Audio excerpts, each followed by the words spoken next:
Now let's get more on this with our master of all trades, 2 times Ashes winner, talkSPORT's Newcastle correspondent Steve Harmison. Morning, Harmy. Harmy, how are you this morning, pal?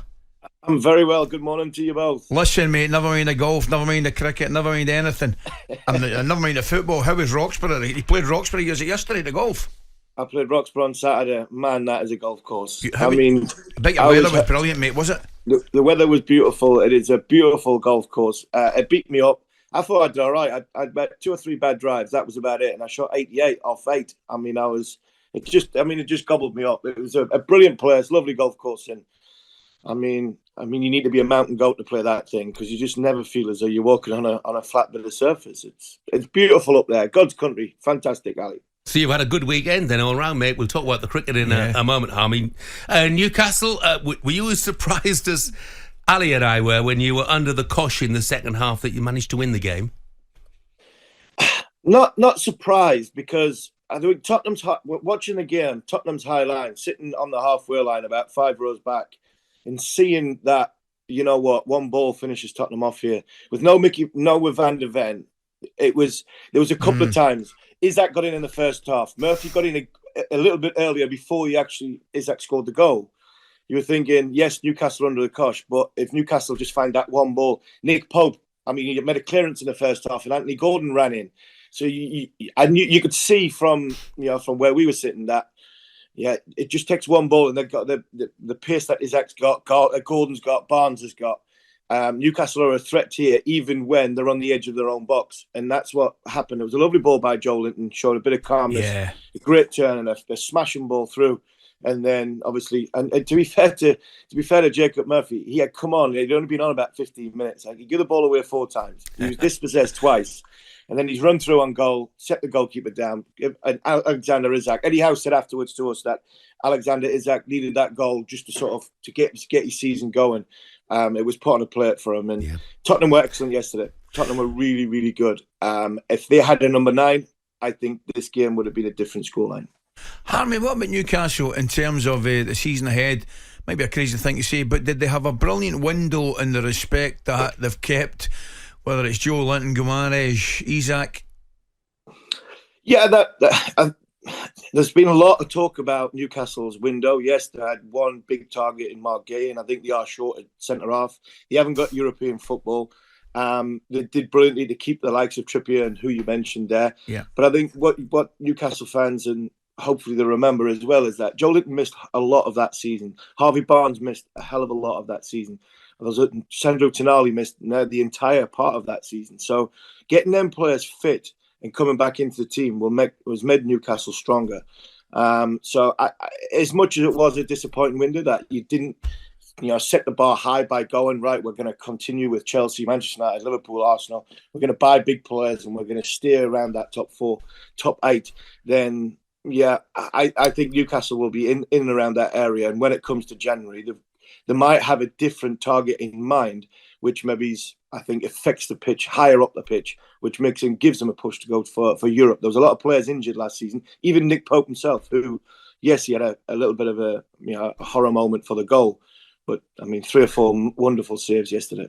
Harmy, look, another good week for English cricket. Well, certainly, in terms of performance against Sri Lanka, Gus Atkinson, brilliant test match for him. But I want to talk about Joe Root. 2 centuries. Alistair Cook called him England's greatest genius. And when I'm watching him, Harmy, I'm thinking, is he getting better? Is that at all possible? I think he is, I really do. I think he is. I think you've got to look at it that they're playing, the opposition that England are playing are not of the highest quality. But I'll tell you what, Sri Lanka fought like anything in these 2 test matches to give England a better game than what the West Indies give. But when you look at Joe, I think I seen something like yesterday that when I think 4 years ago, I think Virat Kohli had something like 2,700s. He's now got 29. I think Steve Smith and Kane Williamson, they've jumped ahead of what Virat Kohli was, and Joe Root was he was 4th in the line. He was miles back, and now he's streets in front of what you would call the Fab Four. I think he's doubled his centuries since then. So amazing. I think he's a fantastic player. Spare a thought. He's got 100 in each innings. He's not even got player of the match. I mean, that tells you how well Gus Atkinson done. And for me, the beauty about him, I've seen Marty's dad at Manchester. I've known Joe since he was 17 years old. As good a player he is, he's a better person. And that, for me, why he goes down as the greatest. Because when you're an ambassador or you're an icon for a sport in this country, I mean, sometimes the person lets that icon down. It doesn't in Joe's case. He is a brilliant, brilliant person. He's so well respected in the England dressing rooms and world cricket. And I think you're right, Jeff. I think you'll go past Sachin Tendulkar, and he is, like Alistair Cook said, he is England's greatest. Harmy, I want a quick word about ticket prices, but just to finish on the cricket, a little bit of a concern for Ollie Pope, 30 runs in 2 matches he's captained. Just to bring you back down to earth before you get carried away. Yeah, there's a lot being talked about it, and I mean, Michael Vaughan had his say. Everybody's entitled to their opinion. I was disappointed a little bit about that because it's talked about his character and his personality, and I don't like that when former players don't talk about their cricketing ability. He is under pressure as a number 3. Yeah. I thought his captaincy wasn't too bad. He's won 2 Test matches, so big shoes to fill, mind. Hey, you're walking in the dressing room and trying to sort of rally your troops when Ben Stokes has been doing it for the last 2 years. Yeah. Good luck with that one. Absolutely. And on the ticket prices, boys, I think it was a joke. I mean, it's an absolute shambles. We have a great way in our sport of really sort of kicking ourselves between the legs. £95 for a day 4 ticket in Lords is ridiculous. I think that tells you everything about that place. I tell you what, Harmy, 95 quid, you're right. They 9,000 people there. They knew how many tickets they sold. Why weren't they giving them away at a fiver a head for the last day? It's a nonsense, isn't it? I'm with you. I really can't understand. But it just seems... But everybody does it, apart from Lords. I mean, the ticket prices for... And Lords says, we dropped our ticket prices for the West Indies series. I'm sorry. All around the country, you go day 5, and it is £10. Yeah. Somewhere like Trent Bridge, I think last year, let people in free when there was only going to be possibly the morning session.